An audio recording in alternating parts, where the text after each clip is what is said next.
করুণা সিন্ধু গুণনিধি প্রেমনিধি রসনিধি নেহনিধি পরম ভক্তবৎসল চূড়ামণি দীনবন্ধু দীননাথ দীনশরণ প্রণত প্রতিপাল অখিল রসামৃত মূর্তি শ্রী শ্রী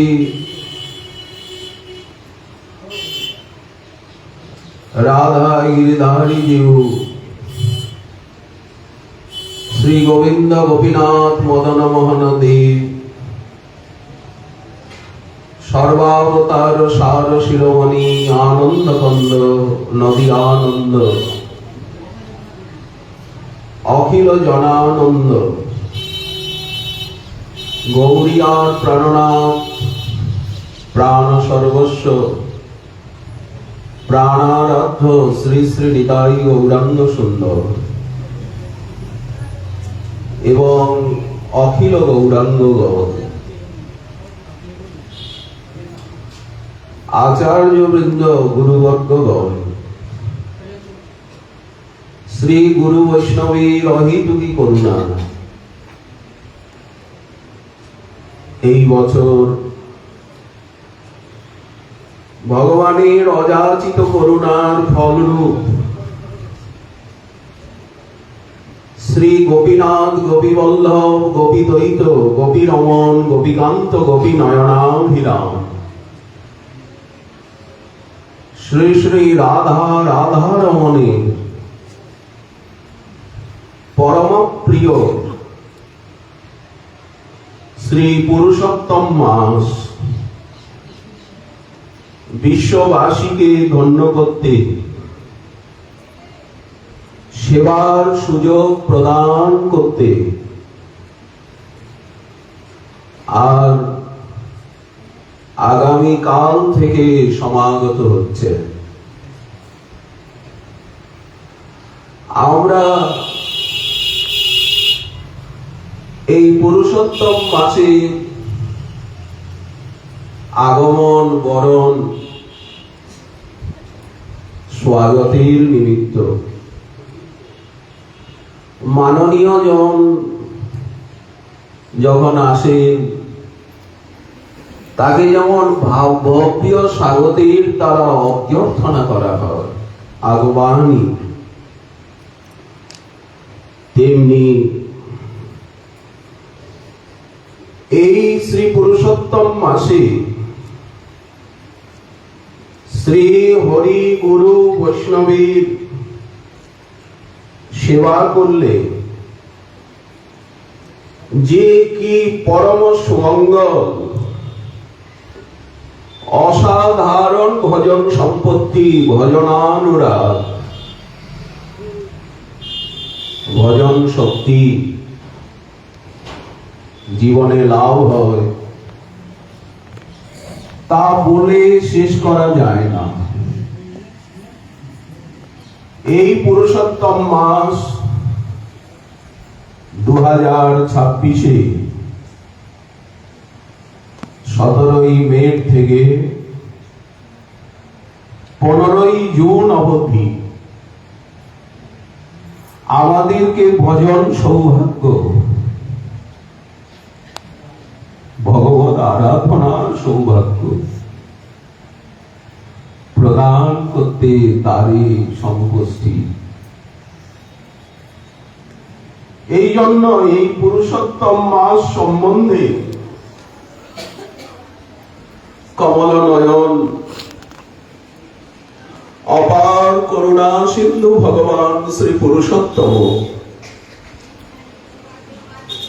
তিনি যে মহিমা শাস্ত্র মুখে জানিয়েছেন, আমরা আজকে সে সম্বন্ধে কিছু আলোচনা আশা রাখব। সাধারণত শাস্ত্র দ্বিবিধ ভাব বিশিষ্ট। আমাদের মঙ্গলের জন্যই পরব্রহ্ম শব্দব্রহ্ম রূপে অবতীর্ণ। মায়াবদ্ধ জীবের নাহি কৃষ্ণ স্মৃতি জ্ঞান, তাকে ভুলে আছি। সে অনাদি অনন্ত কাল থেকে, তাই যাতে তাকে পেতে পারি, জানতে পারি, তার চরণে যেতে পারি, এই জন্য প্রথম কৃপা। কৃপায় করিল কৃষ্ণ এ বেদ পুরাণ। উনি বেদ পুরাণ রূপে নিজেকে প্রকট করেছেন, শব্দ ব্রহ্ম রূপে এসেছেন।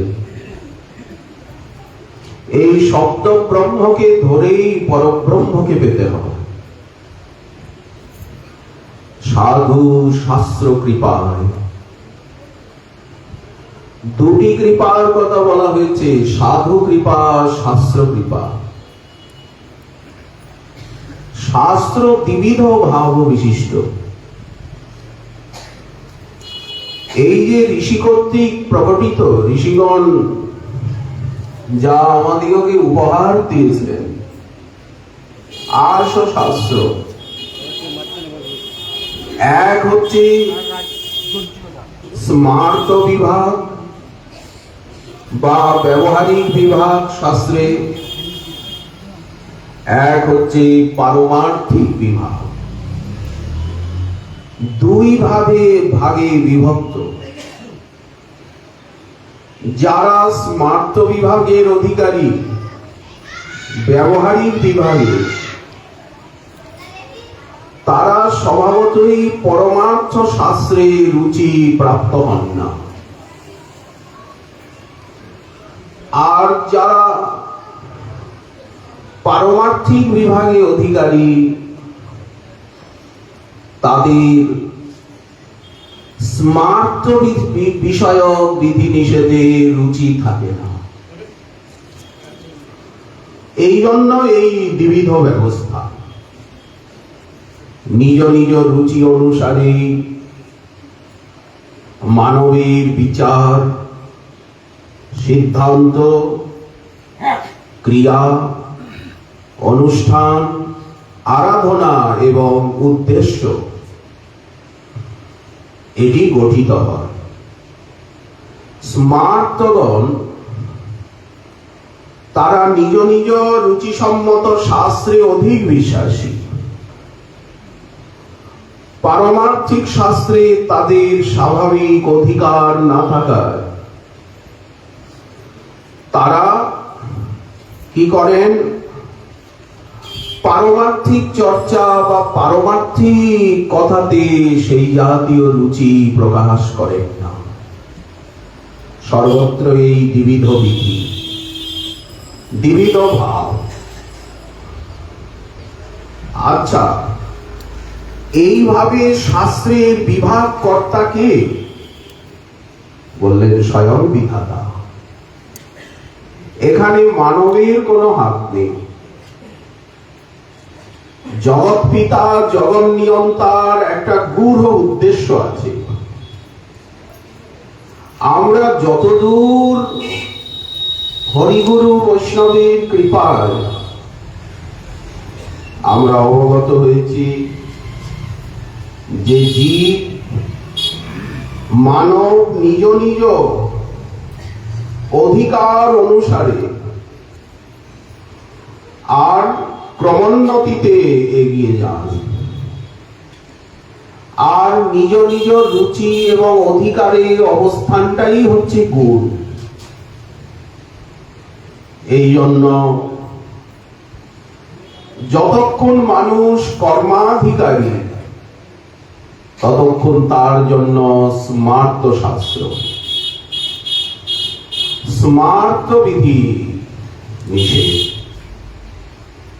আর মহৎ কৃপা বলে শৈরিনী দুর্লভ মহতের যে কৃপা, তাতে যিনি ভক্তিতে অধিকার প্রাপ্ত হয়েছেন, হরিনাম হরিকথায় রুচি, তিনি এই পারমার্থিক অধিকার লাভ করে ধন্য কৃতার্থ হয়ে থাকে। তাহলে দুটি রাস্তা, একটি ব্যবহারিক অধিকার, একটি পারমার্থিক অধিকার। তো এই জন্য যে পর্যন্ত মানব কর্মাধিকারী থাকে সে পর্যন্ত সে স্মার্ত শাস্ত্রের অধীন। যেই সে ভক্তি অধিকার বা পারমার্থিক অধিকার লাভ করলো, তার ক্ষেত্রে বিধিনিষেধ রাস্তা আলাদা হয়ে গেল, উনি উচ্চাধিকারে চলে গেলেন। ভাগবত এই কথা বলেছে, তাবৎ কর্মাণি কুর্বীত ন নির্বেদেত যাবতা মৎ কথা শ্রবণাদৌ বা শ্রদ্ধা যাবন্ন জায়তে। বেশ, ভক্তি অধিকারে প্রবেশ করলেন, তখন পারমার্থিক শাস্ত্রে স্বাভাবিক রুচি এসে গেল। এখন স্মার্ত শাস্ত্র মানবগণকে সর্বদা কর্মাধিকারে নিষ্ঠা লাভ করাবার চেষ্টা করছে, আর পারমার্থিক শাস্ত্র সবসময় পরমার্থে ভক্তি প্রেমে প্রেরিত করছে। বস্তুত শাস্ত্র এক হলেও, একই পরব্রহ্মের কৃপার স্বরূপ হলেও লোকের নিকট দ্বিবিধ ভাবাপন্ন। অধিকার নিষ্ঠা ব্যতীত তো আর জীবের কল্যাণ হবে না। বেশ, আচ্ছা, এত কথা কেন? স্মার্ত শাস্ত্রের হিসাব নিকাশ আলাদা, পারমার্থিক শাস্ত্রের হিসাব কিতাব আবার ভিন্ন। স্মার্ত শাস্ত্র কি করলেন, এই যে একটি বছর একে 12টি ভাগে ভাগ করলেন। এই হলো 12টি মাস, 12টি মাস হয়ে গেল। কাল একটা অখণ্ড, কিন্তু আমাদের কাজের জন্য করলেন কি, তাকে 12টা টুকরো করে দেওয়া হল, 12টা মাস। এই 12 মাসেই সৎকর্ম করতে হবে, ভালো কাজ, শাস্ত্র সম্মত কর্ম, কর্ম অকর্ম বিকর্ম, কর্মণ গহনা গতি। ভগবান শ্রীমদ্ ভগবত গীতায় বলছেন কখনোই কর্ম ত্যাগ করা যাবে না। এখানে কর্ম বলতে ভালো কাজ, তার ফল ভালো হবে। 12টি মাসে ভিন্ন ভিন্ন কর্তব্য শাস্ত্রে বর্ণিত হয়েছে। এখন এই 12টি যে মাস, এর আবার গণিত শাস্ত্র, যে জ্যোতিষ, শ্রীমদ্ ভাগবতে নন্দ মহারাজ জ্যোতিষ শাস্ত্রের প্রশংসা করছেন। বেদাঙ্গ, বেদের যে অঙ্গগুলি রয়েছে তার ভিতরে জ্যোতিষ শাস্ত্র অন্যতম। জ্যোতিষানাম অয়ং সাক্ষাৎ, নন্দ মহারাজ বলছেন, যার দ্বারা লোকোত্তর জ্ঞান হয়, যার দ্বারা মানুষ সুখ দুঃখ প্রারব্ধ আদিকে জানতে পারে, যত্তৎ জ্ঞানম অতীন্দ্রিয়। জ্যোতিষশাস্ত্র সবসময় অতীন্দ্রিয় কথা বলে, সূক্ষ্ম কথা বলে। গর্গাচার্যের প্রশংসা করছে, আপনার মতো জ্যোতিষ শাস্ত্রে কে অভিজ্ঞ আছে, তো নামকরণ সংস্কারটা আপনিই করতে পারবেন। এই জ্যোতিষ শাস্ত্র যে কাল গণনা করছে, একটি বছরকে নির্ণয় করছে, এর ভিতরে দুটি গণিত। একটি হচ্ছে সূর্য সিদ্ধান্ত, সূর্যকে অবলম্বন করে গণিত, আর আরেকটি হচ্ছে চন্দ্র সিদ্ধান্ত, চন্দ্রকে লক্ষ্য করে গণিত। এই দুটি গণিত জ্যোতিষ শাস্ত্রে রয়েছে। সূর্যকে লক্ষ্য করে 12টি মাস হচ্ছে সংক্রান্তি থেকে সংক্রান্তি। 12টা মাসে তাহলে 12টা সংক্রান্তি আসছে। দ্বাদশটা রাশি, 12টা রাশিতে সূর্য অবস্থান করছে। এক একটা রাশিতে অবস্থানে এক একটা মাস হচ্ছে, ওই জন্য 12 মাস। একে সৌর মাস বলা হয়, সৌর বছর বলা হয়। এর সীমা কি বললেন? 365। 365 দিনে সৌর বছর হচ্ছে, আর সংক্রান্তিতে সংক্রান্তিতে সৌর মাস হচ্ছে। এটা একটা গেল। এবার পঞ্জিকায় দেখবেন চান্দ্র বছর, চান্দ্র মাস। চান্দ্র মাস কি করে হয় বললেন? পূর্ণিমার থেকে পূর্ণিমা,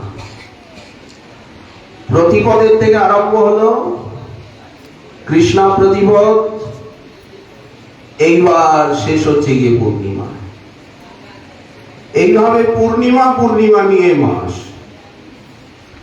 আমাদের এই পশ্চিম দেশে সংক্রান্তি কম মানা হয়। মকর সংক্রান্তি আদি বিশেষ বিশেষ সংক্রান্তি গুলিকে মানা হয়, কিন্তু পূর্ণিমার থেকে পূর্ণিমার মাসটা বেশি মানা হয়। একে চান্দ্র মাস বলে, চান্দ্র বছর বলে। এখানেও কিন্তু 12টা। কটা পক্ষ হচ্ছে বললেন? সৌর বছরেও 24টা পক্ষ, আর চান্দ্র বছরেও 24টা পক্ষ। এখন মুশকিল হয়ে গেল, এই বছর কিন্তু গুণে হিসাব করে দেখবেন পঞ্জিকায় হয়ে গেছে 26টা পক্ষ। তাহলে 24টা করে পক্ষ হয়, দুটো দুটো তো এক মাসে, 12 দুগুণে 24।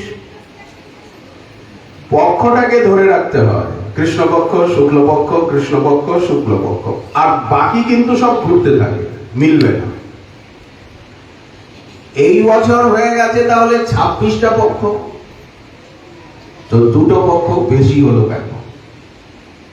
কোথা থেকে এলো?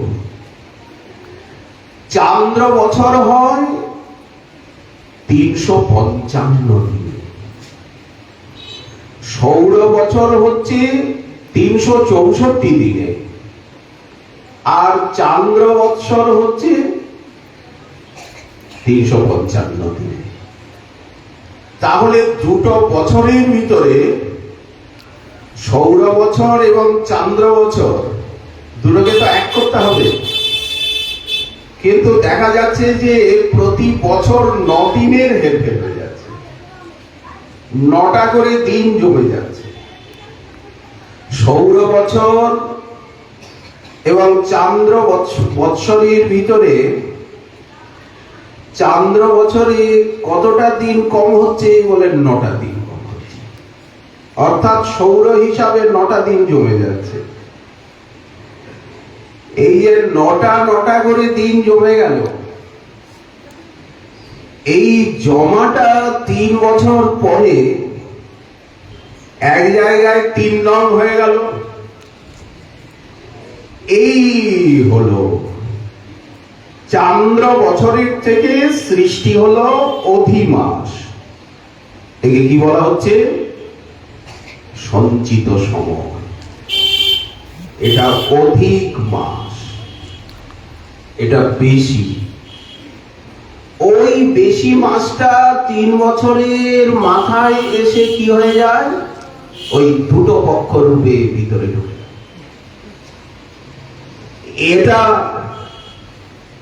এটাকে কেন অধিক বলা হচ্ছে, কেন বেশি হলো, মল লক্ষণ করা হচ্ছে।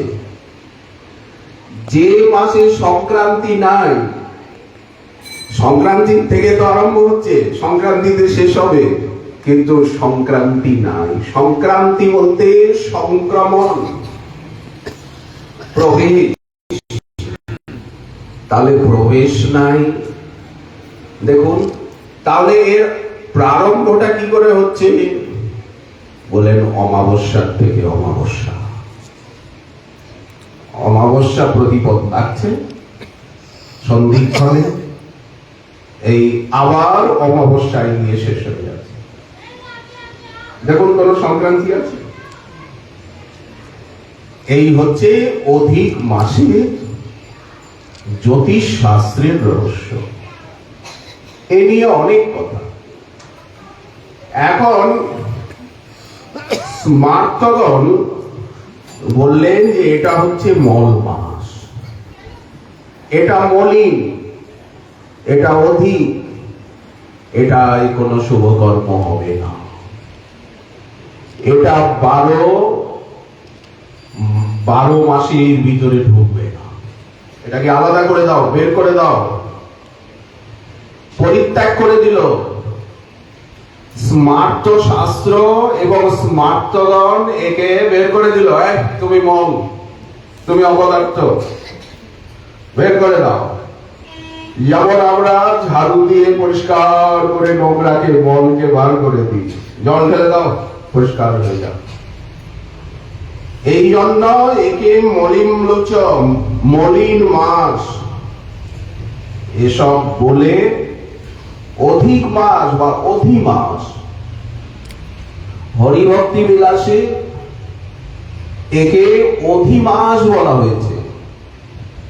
ষোড়শ বিলাস, যে বিলাসে কার্তিক ব্রত আদির কথা বলা হলো বিস্তার ভাবে, ভবিষ্যৎ উত্তর পুরাণের থেকে আর সনাতন গোস্বামী পাদ প্রমাণ চয়ন করে দুটি শ্লোকে তিনি এই অধিমাসের কথা বললেন। অধিমাস বলতে অধিক মাস। অধিমাসে তু সম্প্রাপ্তে স্মৃতা গোপী প্রিয়ম হরি। এটা গোবিন্দের মাস, গোপীনাথ গোপীবল্লভের মাস। এই মাস যখন আসবে তখন শ্রীহরিকে স্মরণ করবে, গোপীনাথকে স্মরণ করবে। এই মাসে অর্চনার মহিমা, প্রাতঃস্নান, দান ইত্যাদির মহিমা। দত্তা কি করবে? সুবর্ণং চার্য যুক্তঞ্চ ত্রয়ত্রিংশৎ অপূপকম দত্তাচ্চ বেদ বিদুষে শ্রোত্রিয়ায় কুটুম্বিনে। দানের কথা বলছে। কিছু যদি না পারা যায়, বললেন 33টা ভালো পিঠা অপূপ ঘৃত সংযুক্ত করে বেদজ্ঞ ব্রাহ্মণ শ্রোত্রিয় কুটুম্বীকে দান করবে। যদি কেউ না করেন, নশ্বতি অকরণী শীঘ্রং পুণ্যং দ্বাদশ মাসজম। আপনি যদি একে মল মাস বলে উপেক্ষা করেন, তো বৈষ্ণব শাস্ত্র বলছে, পারমার্থিক শাস্ত্র বলছে যে আপনার 12 মাসের যে ভজন সাধন পুণ্য, বললেন সেই পুণ্যটা বৃথা হয়ে যাবে। একটা শাস্ত্রানুগত্য, শাস্ত্র নির্দেশের অবহেলনা করা হলো, পুরাঞ্জন দেখিয়ে দেওয়া হলো শাস্ত্রকে। এই জন্য 12 মাস যে আপনি ভজন করেছেন সৎকর্ম পুণ্য, বলেন ওটা বৃথা হয়ে যাবে। এত বড় কথা বললেন। দেখুন হরিভক্তি বিলাস ষোড়শ বিলাসের একেবারে উপসংহার। এই জন্য স্মার্তগণ একে ঘৃণিত বলে উপেক্ষা করে দিলেন, মল বললেন। সঙ্গে সঙ্গে এই দিক থেকে আপনি একজনকে অপমান করে, ঘৃণা করে গলায় ধাক্কা দিয়ে বের করে দিলেন, অপদার্থ তুমি, তোমার দ্বারা কোনো কাম হবে না, তুমি বেরিয়ে যাও, তুমি কোন শুভ কর্মে স্থান পাবে না, 12 মাসের ভিতরে তোমার কোনো গণনা হবে। এরকম করলে দুঃখ হয় কিনা? তখন কি হলো, পরমার্থ শাস্ত্র, পরমারাধ্য পরমার্থ শাস্ত্র অধিক মাসকে পারমার্থিক কার্যে ভজনে সর্বোপরি স্থাপন করবে, শ্রেষ্ঠ বলে প্রকাশ করবে। স্মার্ত শাস্ত্র একে বের করে দিল, স্মার্তবাদীরা বের করে দিল, আর পারমার্থিক শাস্ত্র কি করলেন, এই মল মাসকে সর্বোপরি স্থাপন করলেন। আচ্ছা, জীবন অনিত্য, পারমার্থিক শাস্ত্র যুক্তি দেখাচ্ছেন জীবন অনিত্য জানহ সার, তাহে নানাবিধ বিপদ ভার। এই জীবন নলিনী দল জল, অতএব কোন সময়কে বৃথা নষ্ট করা যাবে না, জীবনের কোন অংশই বৃথা যাবে না।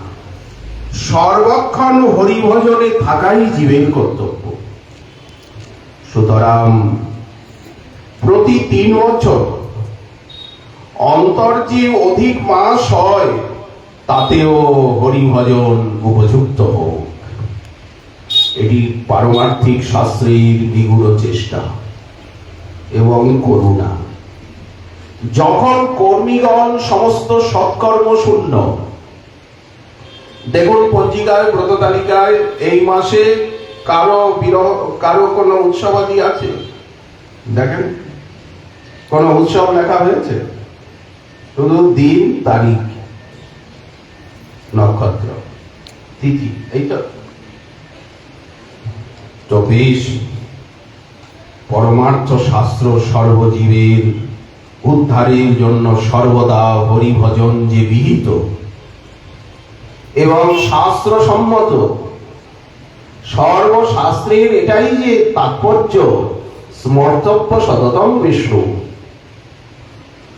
এটা স্থাপিত করলেন। এই জন্য পারমার্থিক শাস্ত্র বললেন হরিভজনে আলস্য করবে। হ্যাঁ, হরিভজনে আলস্য করা যাবে না, বেশি করে এই মাসে হরিভজন করতে হবে, ভালো কাজ করতে হবে। ভালো কাজ বলতে ভজন, ভজনের থেকে তো আর ভালো কাজ কিছু নেই। এই জন্য কার্তিক, মাঘ, বৈশাখাদি মহা পুণ্যময় যে সমস্ত মাসের কথা শাস্ত্রে রয়েছে, বললেন এই মাস পরমশ্রেষ্ঠ। এই মাসে বিশেষ ভজন বিধির সঙ্গে রাধা গোবিন্দের, রাধা গোপীনাথের অর্চনা করো, সমস্ত কিছু লাভ হবে। সকাম নিষ্কাম, ভক্তি প্রেম কাম, যে যা কামনা করবে, অকাম সর্বকাম বা মোক্ষ কাম উদারধি, তীব্রেণ ভক্তি যোগেন যজিত পুরুষং পরম। শ্রীহরির আরাধনা, ভগবানকে পেতে গেলে রাস্তায় ছোটখাটো কামনা বাসনা ইহ জীবনে, অত বড় বস্তুর কামনা যার অন্তরে জেগেছে, তার কি এই জগতের কোন কামনা বাসনা ক্ষুদ্রাতি ক্ষুদ্র অপূর্ণ থাকে? ভক্তি মহারানী কি কারো কোন বাসনা অবশেষ রাখেন, পূর্ণ করেন নাকি? কল্পবল্লরী সর্বপুরুষার্থদায়িনী এই ভক্তি সাধনা। বৃহৎ নারদীয় পুরাণে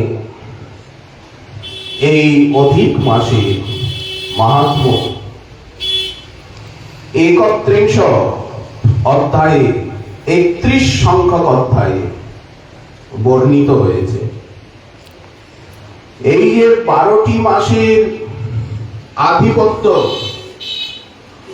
12টি মাসের ভিতরে স্থান পেলেন না অধিক মাস, অধিমাস, তাকে বের করে দেওয়া হলো। আপনাকে যদি কেউ বের করে দেয় তো আপনার কতটা কষ্ট হবে? আপনাকে কোনো সেবার সুযোগ দিল না, আপনাকে অবহেলা করলো, তো অপমান হলো কি না? অধিক মাস মনে মনে ভাবলো, উফ, আমাকে এরা এতটা অপমান করলো, 12টা মাস নিজেদের ভিতরে ঢুকতে দিল না। মনের দুঃখে, আচ্ছা আমাকে কে সৃষ্টি করেছে? তোমাদেরকে যে সৃষ্টি করেছে আমাকেও তো সে সৃষ্টি করেছে। অকারণে তো স্রষ্টা এই জগতে কাউকে সৃষ্টি করে না। এই জগতে এমন কোন ব্যক্তি নেই, বস্তু নেই যার ভিতরে গুণ নেই। কোনো না কোনো গুণ সবার ভিতরেই আছে, কিছু না কিছু। তাহলে আমার অবহেলা কেন? কাকে দুঃখের কথা বল? কে বুঝবে? বহু কষ্টে অধিক মাস, মাসের অধিষ্ঠাত্রী দেবতা আছে, তিনি বৈকুণ্ঠে গেলেন অধিক মাস। বৈকুণ্ঠপতির কাছে, প্রথমে তো ব্রহ্মার কাছে গেলেন, বিধাতা আমাকে কেন সৃষ্টি করলেন? আমি যদি কোনো কাজেই না লাগি, কোনো উপকারেই না লাগলাম, আমাকে সৃষ্টি করলেন কেন? বিধাতা বললেন, বাবু আমি তো সৃষ্টি করিনি, আমাকে না নিমিত্ত করে নারায়ণই তো সবকিছু করেন। নামে মাত্র আমি ডাল নেই, তরোয়াল নেই, নিধিরাম সত্তা। সৃষ্টি করেছেন তোমাকে নৃসিংহদেব। নৃসিংহদেব অধিক মাসকে সৃষ্টি করলেন। বললেন, হ্যাঁ, ব্রহ্মার কাছে যখন বর চাইছেন হিরণ্যকশিপু, আমি দিনে মরবো না, রাত্রে মরবো না, সময়ে অসময়ে কোন সময়ই মরবো না, এমন ভাবে বর চাইছে। কিন্তু 12টা মাসকে সে নিয়ে নিল, সকাল সন্ধ্যা দুপুরকে নিয়ে নিল। এখন একে মারতে গেলে একটা নূতন সময় চাই। এই সময়ে নৃসিংহদেব হিরণ্যকশিপুরকে নিধন করবার জন্য পৃথক ভাবে একটা সময় বের করলেন, যেটা ব্রহ্মার সৃষ্টির ওই সময়ের ভিতরে নয়। এইরকমও কথা রয়েছে। বেশ, আমাকে সৃষ্টি করলেন কেন? নারায়ণ সব বোঝালেন, অভয় দিলেন, বৎস কান্নাকাটি করো না। আমিও একজনের মুখের দিকে তাকিয়ে থাকি। আমার যখন সমস্যা হয়, আমি আমার মূল যে গোলকে গোবিন্দ, সেই গোবিন্দের কাছে গিয়ে আমি সমাধান দিই। এই দেখুন, যখন দেবতা মুনি ঋষি কোনো সমাধান কোনো বিষয়ে করতে পারছেন না, তখন ব্রহ্মার কাছে ছুটে যান। ব্রহ্মাও যখন সমাধান করতে পারেন না, তখন মহাদেবের কাছে ছুটে যান। দেবাদিদেব, আমি তো সবসময় ব্যস্ত, আপনি সব সময় ধ্যান জপ নিয়ে আছেন, স্থির ভাবে সমাধিস্থ হয়ে, আপনি এই জিনিসটা বুঝবেন। যার মন চঞ্চল, বিক্ষিপ্ত, সে কোনো একটা নির্ণয় নিতে পারে না, সে কোনো একটা সমাধান করতে পারে না, আপনি সমাধান দিন। শ্রীমান মহাদেব বলেন, আমিও তো কিছু বুঝতে পারছি না, চলুন আমরা ক্ষীরসাগরে যাই, বিষ্ণুর কাছে যাই। বিষ্ণু শুনে বললেন যে আমিও তো কিছু, আমি তো পড়ে পড়ে ঘুমোই, সকলে জানে আমি অলস, সেবা নিতে ভালোবাসি, সম্মান নিতে ভালোবাসি। দেখেন না, গিন্নি সবসময় পা ঠিকছে, সব সময় গিন্নি পাঠিয়েছে, আর আমি সবসময় ঘুমোচ্ছি, ডুলছি। এর দ্বারা কি বোঝানো হচ্ছে? কৃষ্ণস্তু ভগবান স্বয়ং। নারায়ণ কোথায় নিয়ে যাচ্ছেন? নারায়ণের যে মূল গোবিন্দ, গোলকপতি গোলকনাথ। নারায়ণস্তং নহি সর্বদেহিনাম আত্মস্য ধীশাখিল লোক সাক্ষী নারায়ণন্দং নরভূজলায়না তচ্চাপি সত্যং ন তবৈব মায়া। তুমি মূল নারায়ণ, সেই আদি নারায়ণ। গোবিন্দ সব শুনলেন। গোলকে অধিক মাসকে নিয়ে বিষ্ণু নারায়ণ বৈকুণ্ঠপতি উপস্থিত। মল মাসের আরতি শ্রবণ করে আর দয়াদ্র হয়ে গোবিন্দ কি বললেন? বললেন কি, যার কেউ নেই আমি তার আছি। যাকে জগৎ ফেলে ঠেলে, জগৎ যাকে ঠেলে ফেলে, গোবিন্দ তারে করে করে। এই তো জগৎ যারে ফেলে ঠেলে, আমাদের নিতাই তারে করে করে। জগৎ যাকে কোলে করে, নিতাই তাকে কোলে করতে চায় না। কিন্তু জগৎ যাকে অবহেলা করে, ঠেলে ফেলে, গৌর গোবিন্দ তাকেই কোলে করে। অভয় দিলেন, কাঁদবে না। অহমেব এতই যথা লোকে প্রথিত পুরুষোত্তম তথা অয়ম অপি লোকেষু প্রথিত পুরুষোত্তম। দেখুন ভগবান গোবিন্দের কি কৃপা। শ্রীকৃষ্ণ বলছেন, গোলকনাথ, এখানে গোলকের বর্ণনা দেওয়া হচ্ছে। গোলক কেমন? মহাবিষ্ণু দেখছেন, বৈকুণ্ঠপতি দেখছেন গোলকের শোভা, ধামের মহিমা, ধাম তত্ত্ব। হে রমাবতী, আমি যেই রকম জগতে পুরুষোত্তম বলে বিখ্যাত, তেমনি এই অধিক মাস, এই মল মাস, এই জগতে পুরুষোত্তম